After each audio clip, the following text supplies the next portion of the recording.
Hey, hope you've been doing great for a while, attacking things with a smile. And it's pretty easy to do, right? Especially when you have a platform where you could express yourself and whatever you want to say. But that's not true, is it? Because nowadays, YouTube is filled with the same old dash cam videos, people clip farming, or people trying to make a quick buck by just making a faceless AI YouTube channel. YouTubers aren't YouTubers anymore. They're just a brand. And that's what I want to talk about in our conversation today. Why YouTubers changed from being about themselves to being a brand and being a way to gain money. All right, so let's go back, way back to 2007. That's the year I was born. I feel like I'm already young. I keep getting called out for being one. But in 2007, the internet was still new. YouTube was an infant, and people hadn't realized what the world would come to. Now, even though I wasn't alive during this time, I could still look at videos and see what exactly was YouTube like during this era. During YouTube's infancy stages, you had a lot of people just doing what they love to do. You got Justin Bieber singing, getting famous, and now he's up at Coachella. You got Smosh also singing, but getting copyright strike and making a diss track to the Pokemon Company. This was a time when YouTube was made to live life and see what you were up to. Late 2007 was also when YouTubers were finally able to make some money through the YouTube Partner Program. And even though people were able to make money, basically no one did. It wouldn't pay a lot, and it was extremely difficult to meet the requirements. So most people just kept doing YouTube for fun. Now, as creators started to grow and people were able to build an audience, YouTube started to become kind of a job. And then you had VidCon being created, which was a place where video stars could be shown and get together, meet their fans, and have a nice time at an event. And if you went to VidCon back then, you would know everyone that went. And that's because the creators that were there that had enough following and recognition could fit in literally one room. Now, if you go to VidCon, you'll have no idea who's there. So, also crazy thing that happened in 2009 was Fred hit 1 million subscribers on YouTube. And I know nowadays we see 1 million, and if I got it or you got it, you'd be like, oh, that's insane. But you see, some creators put out a video that only gets 1 million, and it's seen as a failure.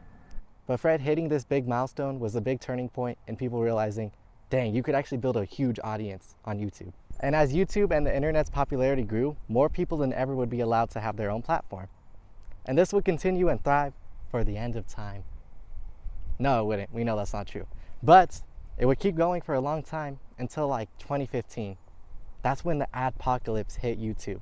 Now people weren't allowed to be themselves anymore. They had to adhere to the rules that YouTube had now created.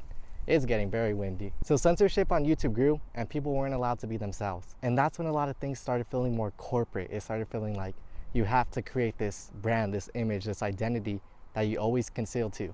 You always do. Otherwise, you'll get demonetized, you won't make enough money, or you just won't be able to have a platform. And as corporation on YouTube grew, the use of YouTube as a search engine also grew. So now people were searching stuff on YouTube instead of just searching it on Google. And the acquisition of YouTube from Google definitely contributed to that.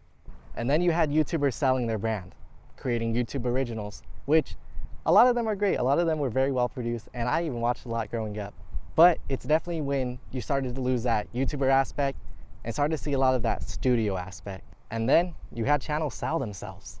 People that had built a brand on themselves were now selling their channel or leaving their channels because it felt way too corporate. That same channel that in years prior had been making parodies of Pokemon content became the Pokemon Company themselves.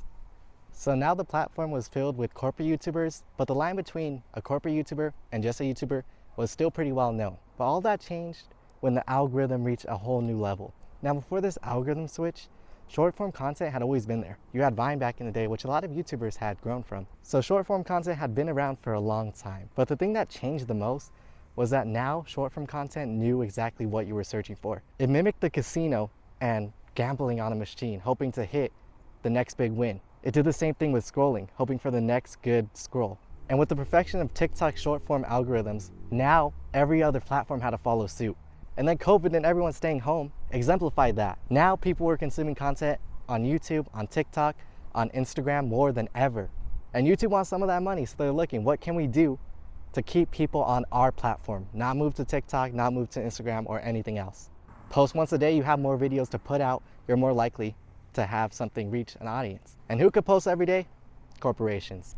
So now TikTok, Instagram, YouTube, all of the platforms, we're trying to figure out how can we get you to stay on our platform for the longest. And so YouTube found its money-making machine. It didn't push out creators that just talk and yap, but instead was pushing out videos where people stayed on them for the longest, clicked on them the most. And how could one lonesome little YouTuber compete with all these flashing colors, these crazy edits? They can't. And then you had the advancement of AI, artificial intelligence. Said that a little bit country, artificial. Is that country? What is that?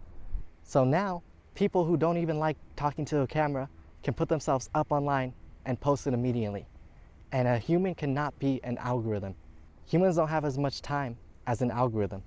And even though YouTube has taken steps to remove a lot of their AI content and put a lot of restrictions on it, instead of people seeing that in their restrictions, they just moved to, okay, that doesn't work. What can we do that just copies other people? You see 100 days on Minecraft. Oh, let's copy that. You find a video on the 7 levels of zombie apocalypse interesting, and now you see a video on the 7 levels of golf, on the 7 levels of Minecraft players. And I'm not saying this is anything new. People always copy others' ideas. And that's okay, because it's hard to come up with a completely new idea. And as long as you're putting your own unique spin to it, then that's great. But that's not what people are doing. People are just taking what works, putting it in Claude, not using their own words, and then regurgitating it out.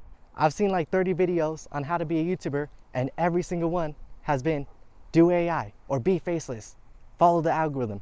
None of them talk about being yourself. And I know these algorithms say you can't grow by being yourself. You have to have some sort of brand, some sort of identity.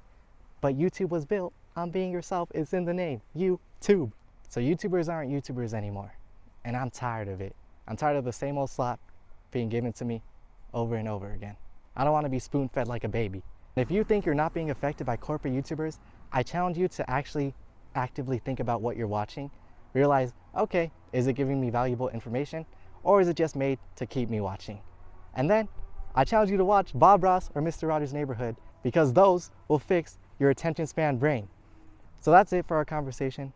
I hope we realize that YouTubers nowadays often just use us for money. They're not seeing us as people. So find someone that you can watch and you could like and you could trust. Thank you for going on this conversation with me. Hopefully you come again to the next one. Peace.